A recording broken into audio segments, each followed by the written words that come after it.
Halo, kembali lagi di channel Andrian Eksa dan tentu saja masih bersama Pak Andrian Eka Saputra.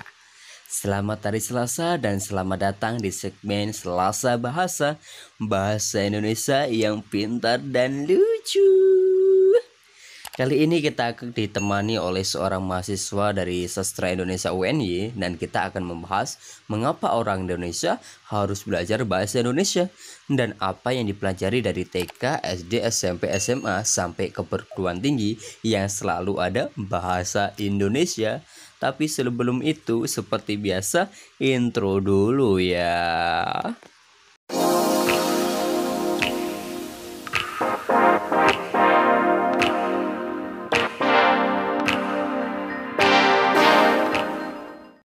Selamat datang di Andrian Eksa, Rehan Robi, Kepala Suku Sastra Indonesia UNY yang akan menjadi teman berbicara kita pada kali ini. Jadi Rob, gimana Rob menurutmu? Apa sih yang kita pelajari dari TK, SD, SMP, SMA, bahkan sampai kamu di perguruan tinggi itu? Di pelajaran bahasa Indonesia itu kita belajar apa Rob? Oke, kalau menurutku, kenapa dari TK sampai perguruan tinggi kita sebagai orang Indonesia mendapatkan pelajaran bahasa Indonesia, mungkin karena bahasa Indonesia adalah salah satu identitas dari kewarganegaraan kita. Nah, identitas ini yang secara tidak langsung ataupun langsung membentuk sebuah budaya, sebuah budaya sebuah peradaban, sebuah tatanan yang mana di dalamnya terdapat orang-orang Indonesia, terdapat hal-hal yang ada dan terjadi di Indonesia. Jadi, mempelajari bahasa Indonesia secara tidak langsung berarti mempelajari bagaimana untuk menjadi orang Indonesia. Dan uh, sampai sekarang pun identitas kebahasaan itu tidak akan hilang sampai kita tua, sampai kita mati pun. Itu menurut aku.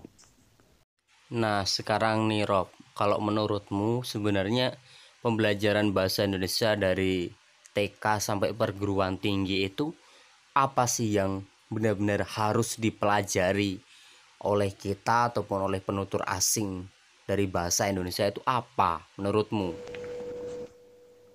Oke, kalau semisalkan apa yang harus dipelajari dari bahasa Indonesia, mungkin aku akan menjawabnya dengan seperti berbahasa itu mempunyai pola. Nah, pola interaksi antar sesama manusia ini yang saling membentuk ikatan atau identitas itu sendiri tadi. Nah, secara tidak langsung identitas ini juga mempelajari bagaimana pola sejarah bahasa Indonesia terbentuk. Mungkin kita akan kembali kepada Sumpah Pemuda pada tahun 1928 gitu kan. Bahkan beberapa sastrawan pun menyebutkan bahwa Sumpah Pemuda adalah puisi dan sebagainya. Nah, Sumpah Pemuda adalah tolak ukur dari persatuan. Aku rasa hal itu sudah final ya bahwa kita mempelajari bagaimana pola kesatuan ini, pola interaksi antara eh, masyarakat yang satu dengan masyarakat yang lain, bagaimana perbedaan kebudayaan, perbedaan bahasa, karena di Indonesia kan eh, etnisnya banyak dan banyak keberagaman gitu. Apa yang bisa menyatukan dari semua keberagaman ini gitu? Dan jawabannya satu, bahasa Indonesia. Dan bahasa Indonesia ini secara tidak langsung mengajarkan kita arti dari persatuan, kesatuan, dan juga arti dari sejarah itu sendiri. Dan tidak menutup kemungkinan di masa depan bahasa Indonesia ini akan terus berkembang gitu sesuai dengan zamannya. Dan bahasa Indonesia pun bisa menjadi hal yang dipelajari oleh penutur-penutur asing juga gitu. Jadi eh, yang bisa kita ambil dari pelajaran bahasa Indonesia adalah atau apa yang kita bisa pelajari dari bahasa Indonesia adalah itu tadi pola interaksi, pola berkomunikasi, terus juga pola sejarah dan budaya bahasa itu sendiri tercipta dan berkembang gitu. Itu kalau menurutku. Nah, mulai menarik nih. Kamu mengatakan bahwa yang dipelajari dari bahasa Indonesia itu adalah polanya. Sekarang seingatmu waktu kita SD mungkin ya, SD, SMP, SMA itu pelajaran bahasa Indonesia itu diarahkan ke pola juga atau enggak? Nah, gimana menurutmu? Seingatku itu kalau pas zaman SMP atau SMA itu ini Mas, apa pelajaran bahasa Indonesia itu sangat ngebosenin ya dan sepertinya itu beberapa citra atau gambaran gitu ya di sekolah-sekolah yang pernah aku belajar dan dari teman-teman gitu kan. Padahal nilai bahasa Indonesiaku dulu tuh lumayan bagus gitu. Tapi lebih bagus bahasa Inggris. Nah, aku bingung juga dah tuh. Dan temen-temen sih tidak begitu ini ya, tidak begitu tertarik waktu itu terhadap bahasa Indonesia. Mungkin karena pengajarannya yang boring gitu kan dan tidak menyentuh unsur budaya atau sastra atau etika atau pola-pola itu tidak tersentuh gitu loh Mas dan eh, seingatku guru-guru bahasa Indonesia hanya menjelaskan eh, kalimat gitu-gitu aja dan sintaksisnya mungkin ya hanya seperti itu gitu, subjek, predikat, objek dan sebagainya. Terus kapital di imbuhan ke dan sebagainya hanya hanya belajar struktur kalimat saja gitu Mas dan apa ya? eh Apakah belajar pola juga? Nah itu dia. Aku justru baru baru menemukan pola ini ketika di kuliahan gitu Mas dan mungkin ini sedikit curhat sih ya. Jadi aku dulu seingatku, tapi aku lupa ini yang ngomong guru bahasa Indonesia atau guru bimbingan konseling ya. Intinya aku sempet curhat gitu ke mereka bahwa aku ingin kuliah di jurusan sastra Indonesia gitu dan karena waktu itu juga pas lagi pelajaran bahasa Indonesia atau sosiologi ya, aku sedikit lupa. Aku membacakan puisi yang itu ada di majalah Horizon kalau tidak salah yang ada di perpustakaanku.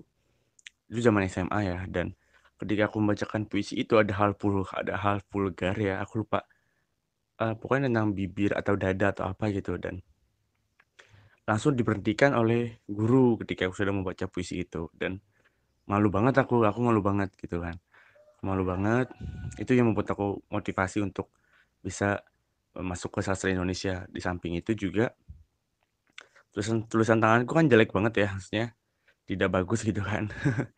Jelek banget amburadul dan ketika aku bilang sama guruku, aku pengen masuk jurusan sastra Indonesia, reaksi pertama dia adalah, "Kamu yakin mau masuk jurusan sastra Indonesia? Tulisan kamu aja kayak ceker bebek," gitu dan aku nggak tahu waktu itu mereka atau dia apakah tidak apa ya, apakah tidak mensupport aku atau bercanda atau bagaimana aku kurang kurang tahu.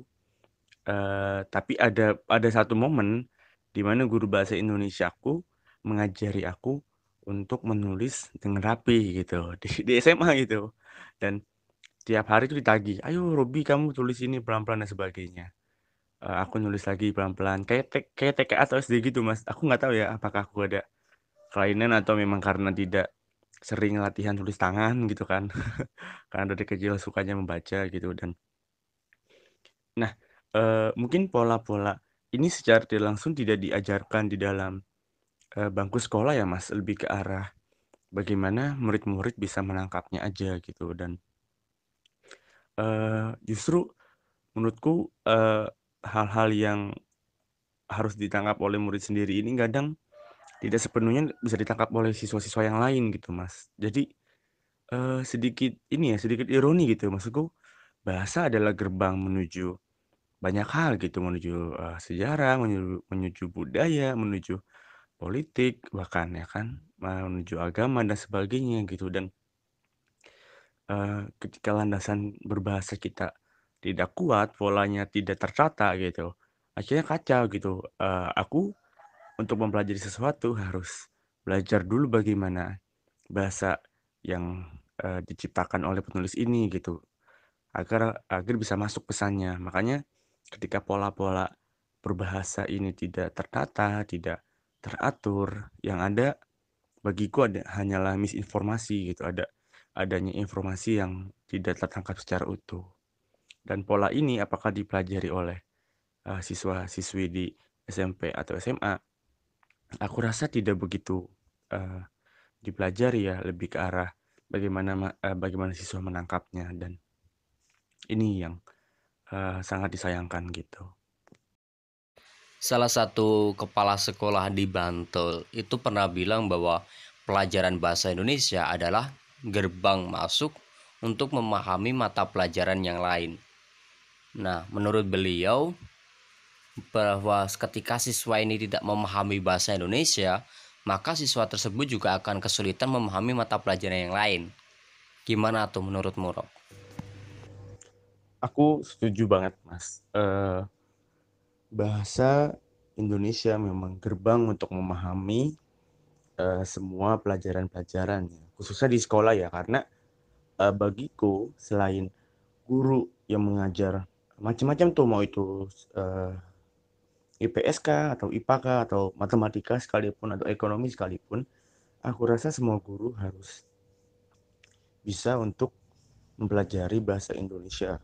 Jadi eh, agar lebih agar lebih kena dan lebih menyasar bagaimana cara berbahasa atau menyampaikannya dengan baik gitu. Jadi eh, bukan cuma mempelajari khusus di bidangnya aja, tapi setidaknya menguasai bagaimana cara penyampaian bahasa Indonesia yang baik dan benar gitu, sehingga sehingga semua murid bisa memahami pelajaran secara berbahasanya gitu. Itu kalau kalau menurut aku sih, Mas. Sekarang kembali lagi ke pernyataanmu kalau kamu itu masuk ke sastra Indonesia salah satu motivasinya karena sempat semacam kecewa gitu dengan pembelajaran di SMP SMA terutama pelajaran bahasa Indonesia. Nah itu sekarang setelah kamu kuliah di sastra Indonesia, pembelajaran bahasa Indonesia di situ diarahkan kemana?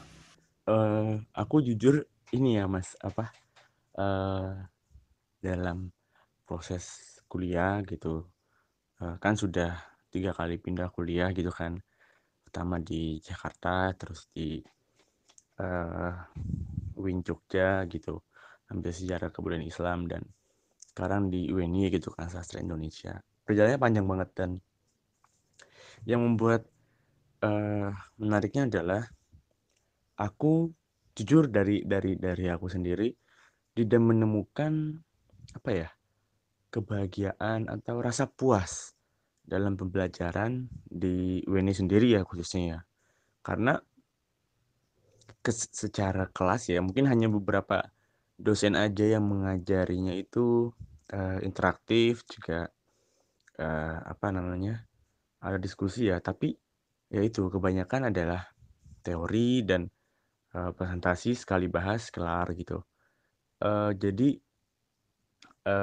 aku sistemnya adalah orang yang suka berdiskusi dan lebih interaktif gitu. Maksudnya pembelajaran-pembelajaran yang bisa saling memberikan umpan, saling memakan umpan dan sebagainya gitu. Kalau misalkan dikasih umpan dimakan kelar, aku tidak begitu tertarik dah. Dan gambaran di UNY seperti itu. Beberapa ya dalam fenomena aku menemukan pembelajaran berbahasa gitu. Eh, tapi beruntungnya aku bisa bertemu dan kenal, sehingga mempunyai hubungan atau relasi dengan teman-teman di luar dari kuliah itu sendiri gitu.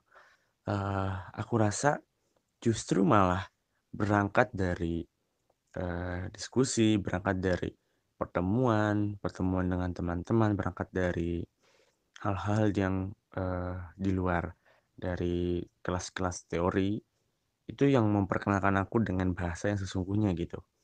Meskipun akhirnya balik lagi ke kelas teori pun ya sebagai pencatat aja gitu, sebagai pencatat dan eh, berangkat dari buku-buku buku-buku teori yang menurutku mungkin sudah usang ya, jadinya kita sebagai pijakan aja gitu, sebagai sebagai landasan. Dan aku menerapkannya seperti itu sih, pembelajaran bahasa di kampus sebagai dasar aja untuk mencari referensi berbahasa yang lebih apa ya, lebih dini, eh, lebih terupdate gitu. Jadinya kayak gitu sih untuk arahnya sendiri.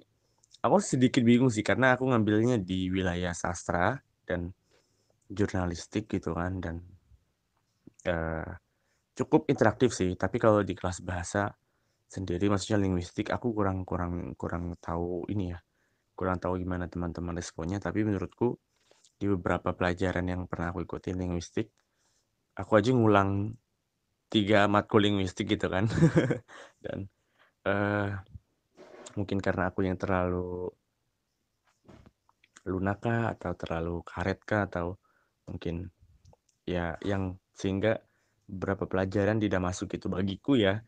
Bagiku bahasa itu hal yang paling enak banget untuk di apa ya, untuk diotak-atik, untuk diajak ke sini, untuk dibuat keluar dari hmm, tata bakunya, untuk maksudnya arti kata dan sebagainya gitu ya. Mungkin karena memang aku suka membaca hal-hal yang bukan sebagai bahasa, sebagai eh, pedoman untuk mengungkapkan arti kata ini dengan catatan harus ikuti kata ini gitu. Aku mencoba untuk apa ya? Itu tadi ada budaya, dan aku mencoba menarik bahasa agar bukan lagi sesuatu yang harus kita pelajari, tapi bagaimana sesuatu itu atau bahasa itu menjadi hal yang lumrah, menjadi hal yang sudah biasa kita lakukan, dan kita tidak perlu lagi menghafal soal katakanlah KBBI dan sebagainya dalam artian arti kata itu dan sebagainya, tapi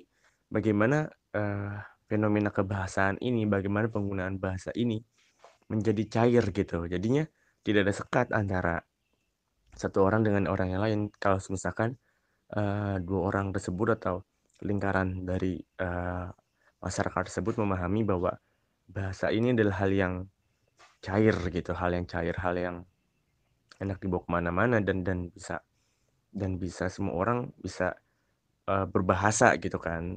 Nah, seringkali yang diciptakan oleh beberapa pandangan adalah bahasa ini kaku gitu kan, dan akhirnya framing bahwa menggunakan bahasa Indonesia itu nggak keren, dan beralih ke bahasa-bahasa luar, dialek-dialek daerah yang terkesan katakanlah tanda petik terlalu memajukan ke barat-barat dan sebagainya.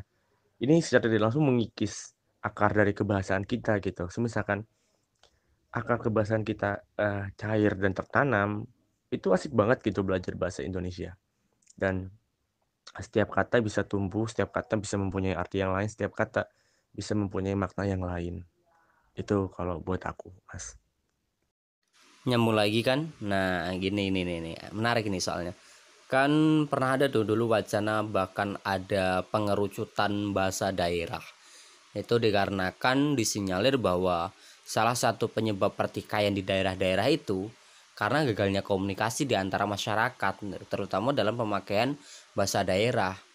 Dan adanya bahasa Indonesia kan juga salah satu tujuannya untuk menyatukan daerah-daerah itu. Sekarang ketika bahasa daerah itu mau dikelompokkan atau dikerucutkan, disusutkan lah seperti itu istilahnya, di mana sih peran bahasa Indonesia menurutmu, dan kira-kira apa yang akan terjadi ketika benar-benar bakal ada satu pengerucutan atau penyusutan bahasa daerah? Nah, ini menarik, Mas, karena secara langsung aku juga mengalaminya gitu ya. Dan sepertinya masih sering terjadi di beberapa daerah gitu ya. Di beberapa daerah, di beberapa suku ya, ada sensitivitas kebahasaan gitu. Dan nah, ini menariknya bagiku adalah bahasa ibu itu perlu ya, bahasa daerah itu perlu gitu sebagai ciri identitas dari awal awal manusia gitu kan. Maksudnya awal manusia tersebut lahir di suatu katakanlah daerah gitu kan. Dan misalkan aku ambil contoh, aku lahir di Jakarta gitu. Aku mengambil atau mempelajari bahasa ibu melalui eh, ya dari tempat aku lahir gitu, baru aku mengenal yang namanya bahasa Indonesia gitu kan. Mungkin di daerah daerah di apa namanya, di Makassar ataukah di Jogja ataukah di Bandung, pasti yang lebih diutamakan adalah bagaimana bahasa ibu ini dipelajari dahulu ya kan oleh eh, apa namanya, siswa-siswa SD atau TK ya sedari kecil gitu. Jadi ditanamkan bahasa ibu dulu. Ini bagus karena dan perlu ya karena memang harus ditanamkan sedari kecil bahwa bahasa ibu adalah akar gitu, akar dari segala bahasa dan identitas diri gitu kan. Nah, kalau identitas kesatuan ya tetap bahasa Indonesia bagi aku ya, dalam dalam dalam negara kita ini. Dan ini seru dan lucunya sih bagiku. eh aku tetap tetap tetap ini ya, tetap tetap mematuhi pepatah bahwa di mana bumi dipijak di situ langit dijunjung gitu kan. Ketika sih misalkan aku yang orang Jakarta gitu main ke Jogja gitu kan, main ke Jawa dan menemui fenomena kebahasaan yang berbeda dengan bahasaku, akan aku nggak mungkin menggunakan gue elo di Jawa gitu kan, karena kesannya adalah ada apa ya, ada ketimpangan sosial gitu, ada mungkin juga ada kecemburuan sosial dan sebagainya. Itu dia mengapa bahasa ibu memiliki sensitivitas bahasa yang lebih tinggi, karena bahasa ibu secara tidak langsung atau bahasa daerah secara tidak langsung itu mengandung macam-macam tuh, mau itu budaya asal atau adat istiadat dari budaya asal gitu kan, yang secara tidak langsung tergambarkan lewat bahasa ibu ini gitu. Nah, apakah harus disusutkan bahasa daerah terus semua menggunakan bahasa Indonesia? Aku kurang setuju karena justru justru adalah bahasa ibu ya tempat berasal dan tempat pulang gitu. Nah, mungkin ini adalah salah satu kedurhakaan berbahasa gitu ya. Kita kita sering kali durhaka gitu. Terlalu mengagung-agungkan bahasa yang di luar dari bahasa kita gitu kan. Entah itu bahasa ibu atau bahasa Indonesia, dan menyukai bahasa asing gitu. Ya nggak jauh-jauh deh. Misalkan kita terlalu berbangga menggunakan bahasa Indonesia dan ketika pulang ke daerah tempat kita lahir gitu, ke daerah asal kita gitu, dan bertemu dengan bahasa ibu kita menggunakan bahasa Indonesia, seringkali kayak eh ini orang ngomong apa sih gitu kan, dan pasti ada hal yang kok aku nggak menggunakan bahasa sendiri gitu kan. Nah, aku rasa ini sudah ada miskomunikasi di dua hal ini gitu. Menurutku masyarakat harus mengetahui bahwa bahasa ibu itu penting gitu, sama pentingnya dengan bahasa Indonesia gitu. Bahasa ibu adalah ciri khas dari identitas dari mana seseorang itu lahir dan berasal gitu kan. Dan bahasa Indonesia adalah bahasa yang netral ya, memadukan, bukan memadukan, yang katakanlah menetralkan sensitivitas kebahasaan dari berbagai macam daerah itu gitu. Jadi benar-benar bahasa persatuan karena bahasa Indonesia pun nggak bisa terlepas dari bahasa ibu gitu, dan bahasa ibu juga membutuhkan bahasa Indonesia gitu. Jadi dua-duanya sangat sama-sama saling memberikan timbal balik yang baik gitu kan. Dan eh, peran bahasa Indonesia di situ ya sebagai penetral harusnya, karena itu dia di mana bumi dipijak di situ langit dijunjung gitu kan. Sama halnya mungkin ketika misalkan orang Jawa ngomong lu gue dan sebagainya gitu kan, itu adalah sensitivitas atau perbedaan bahasa ibu dari asal kelahirannya gitu kan. Jadinya sedikit ada rasa kok ini orang sombong banget dan sebagainya gitu. Nah, itu dia perannya bahasa Indonesia untuk menetralisir sensitivitas bahasa itu, dengan catatan masyarakat mengetahui dan menghargai bahasa ibu sebagai asal mereka dan bahasa Indonesia sebagai terusan atau lanjut ibu, yang suatu saat nanti atau bahkan terus anak akan terus pulang ke bahasa ibu gitu, dan ibu tanpa seorang anak gitu kan akan masa kesepian. Jadi dua bahasa ini saling melengkapi sebenarnya. Dan misalkan ada sensitivitas sensitivitas atau gesekan antara bahasa ibu dan bahasa Indonesia, aku jujur sedih gitu. Maksudku dua dua bahasa ini yang memperkaya kita dalam berbudaya, bahasa gitu. Kita memahami banyak hal dari dua ornamen bahasa ini gitu. Misalkan dipisah, nggak bisa dan hancur gitu kan, budaya asal dan juga budaya kesatuan kita. Jadi bagiku peran bahasa Indonesia di sini penting, dan peran bahasa ibu atau bahasa daerah di sini juga sangat penting gitu Mas. Jadi menurutmu keduanya harus saling tumbuh bersama gitu ya? Oke, menarik. Kalau pendapatmu tentang fenomena kebahasaan hari ini gimana, Rob? Ini kan makin kesini bahasa makin menarik aja ya menurutku. Makin beragam gitu loh. Itu gimana tuh pengaruhnya juga ke bahasa Indonesia?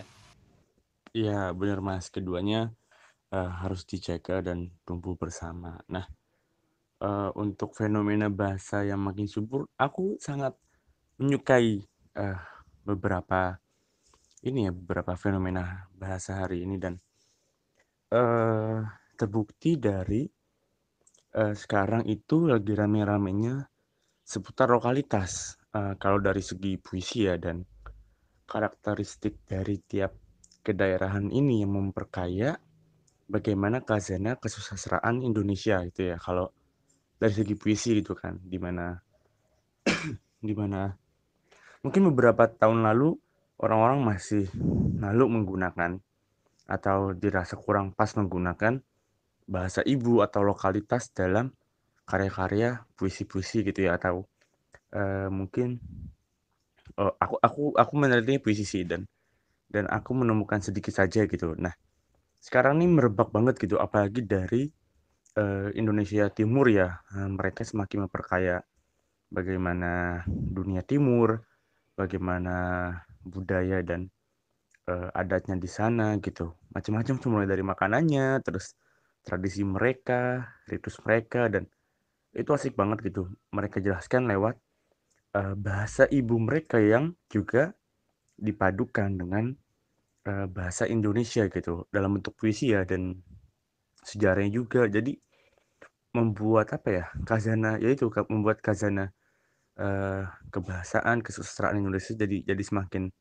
semarak gitu Mas. Dan aku sangat apa, sangat memberikan respon positif terhadap fenomena bahasa yang semakin tumbuh subur saat ini gitu kan. Apalagi yang sangat menariknya adalah orang-orang luar tuh, orang-orang luar negeri Mas ya. Kemarin kan aku live gitu, dan orang-orang dari Mesir, dari China, dari Thailand, dari Italia, dari Malaysia gitu, dan eh apa namanya, mereka semua tuh ini suka gitu, suka untuk berbahasa Indonesia dan semangat untuk berbahasa Indonesia gitu. Bagi mereka bahasa Indonesia cukup mudah untuk dipahami gitu, cukup mudah untuk dipahami, cukup mudah untuk dipelajari, tapi juga mengandung banyak budaya, banyak banyak hal-hal yang bisa mereka dapatkan gitu dari kebahasaan ini gitu. Aku jadi semakin terkagum-kagum gitu. Wow, berarti sebegitu kuatnya gitu dampak bahasa Indonesia eh, di dunia gitu kan. Bahkan sudah banyak banget apa namanya, jurusan-jurusan gitu, mau di Australia, di China atau di Inggris gitu kan, di Thailand juga gitu, yang membuka khusus jurusan penjurusan untuk bahasa Indonesia gitu. Dan kan keren banget gitu loh, mereka mereka belajar bagaimana bahasa diplomatis antara eh, apa namanya, trans ini ya, apa namanya, penerjemahan gitu, penerjemahan bahasa diplomatis antara China dan Indonesia gitu, dan ini asik gitu kan. Bahkan ya itu semangat semangat mereka untuk berpuisi pun melalui bahasa gitu. Mereka bilang, eee, "Saya suka puisi-puisi Indonesia gitu, bahasanya bahasanya menarik, indah juga gitu dan imajinatif juga." Kan ada rasa apa ya, ada rasa ini juga aku, ada rasa, wow, ada rasa takjub, ada rasa puas juga gitu. Ketika kemarin, Elena temanku dari Italia, dia membacakan sajaknya Sitor Situmorang yang berjudul Gadis, eee, Gadis aku lupa, Gadis Kecil di Italia atau apa gitu, aku lupa. Nah, dan itu keren banget gitu, wow gitu kan, bahkan, Elena pun menyukai sajak itu gitu dan dibacakannya, di samping dia juga membacakan salah satu penyair dari Italia gitu. Jadi, bahasa ini terus berkembang gitu dan bisa jadi beberapa tahun ke depan bahasa Indonesia menjadi ini ya, menjadi salah satu bahasa universal gitu di dunia gitu kan. Di Arab pun juga orang-orang Arab juga sudah bisa berbahasa Indonesia karena mayoritas terbanyak jamaah haji juga dari Indonesia gitu kan. Jadi ini adalah potensi dari negara kita gitu, bahasa kita.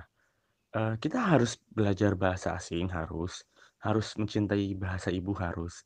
Tapi kita juga harus menanamkan bahasa Indonesia juga gitu karena eh, ini adalah apa ya? Mungkin bonus demografi kali ya, bonus demografi kan pertumbuhan penduduk yang muda dan sebagainya gitu dan tidak mungkin dan bisa saja gitu mungkin bahasa juga menjadi salah satu bonus di masa depan yang orang-orang mempelajarinya gitu karena di Indonesia banyak banget potensinya gitu dan orang-orang Indonesia pun seharusnya menyadari hal itu dari sekarang gitu ya. Kalau misalkan memang ingin menunjukkan bahwa bahasa kita ini adalah bahasa yang benar memiliki identitas budaya dan harus dilestarikan gitu. Nah, sekarang gini loh, permasalahannya ketika bahasa Indonesia dipelajari oleh semua orang di semua negara misalnya, itu kan nanti semakin banyak penutur bahasa Indonesia, yang artinya bahwa akan semakin banyak persaingan yang akan terjadi, terutama persaingan di bidang pekerjaan di Indonesia gitu. Misalnya nanti kan banyak orang luar negeri yang bisa bahasa Indonesia dan banyak orang luar negeri juga yang bakal bekerja di Indonesia. Nah, gimana tuh menurutmu? Iya, ini menarik juga ini. Ini memang mungkin jangka ini Mas ya, jangka panjangnya gitu ya, jangka panjang bagaimana mungkin politik bahasa bisa menguasai suatu negara katakanlah, menjajah bahasanya katakanlah dan aku justru malah bukan takut terhadap penutur asing ya karena seberapapun penutur asing untuk menguasai suatu bahasa gitu ya. Misalkan dia mau mencoba bahasa Indonesia gitu, pasti ada celah atau pemahaman bahasa yang tidak sepenuhnya ia mengerti gitu. Ada beberapa mungkin katakanlah slangnya kah atau dialeknya dan sebagainya. Maksudku dalam berbahasa untuk mempelajari suatu bahasa gitu ya. Dan aku rasa tidak sepenuhnya berhasil untuk mengakrabi bahasa itu kecuali memang orang tersebut atau penutur asing tersebut tinggal lama, terus juga menetap di Indonesia dan sebagainya gitu. Nah, yang terjadi adalah eh, para penutur asing ini kadang apa ya masih juga dibenturkan dengan bahasa ibu salah satunya gitu kan. Makanya bahasa ibu dan bahasa Indonesia pun harus harus sejalan gitu. Dan bahasa Indonesia ketika dituturkan oleh para penutur asing yang beberapa kasus aku temui memang ada kecondongan orang Indonesia terkesan apa ya terkesan kagum gitu. Termasuk aku ya aku kagum karena memang bagaimana semangatnya untuk belajar gitu. Beberapa hal yang kutemui mahasiswanya gitu kan. Jadi benar-benar seorang yang benar-benar belajar bahasa Indonesia untuk mempelajari budaya dan sebagainya. Nah, kalau untuk masuk ke ranah politik atau ekonomi bahkan daya persaingan, ini mungkin pernah ada dalam sejarah gitu ya Mas ya mungkin ya. Dan aku rasa teman-teman di Indonesia harusnya bisa tuh apa namanya menanggulangi dari hal-hal seperti itu gitu, menanggulangi dari hal-hal politik dari bahasa ini gitu kan. Mungkin kita ambil contoh kayak di Aceh gitu kan, host gitu kan, yang ia mengaku sebagai orang Arab, dia bisa bahasa Arab, bisa bahasa Aceh gitu kan, dan sebagainya gitu. Intinya adalah orang-orang Indonesia, ketika misalkan ada beberapa penutur asing yang datang dan fasih menggunakan bahasa Indonesia, tetap jangan terlalu kagum gitu, karena bisa jadi itu adalah salah satu jebakan untuk yang Snowcross tadi itu, apa namanya, peristiwa sejarah masa lalu itu sebagai politik, sebagai alat untuk menguasai, sebagai alat untuk menindas gitu kan. Nah, memang benar bahasa adalah hal yang harus pertama kali diperhatikan gitu oleh orang-orang untuk menjajah suatu negara gitu kan, selain membakar perpustakaannya tentu saja. Terus ya itu yang terjadi gitu di VOC,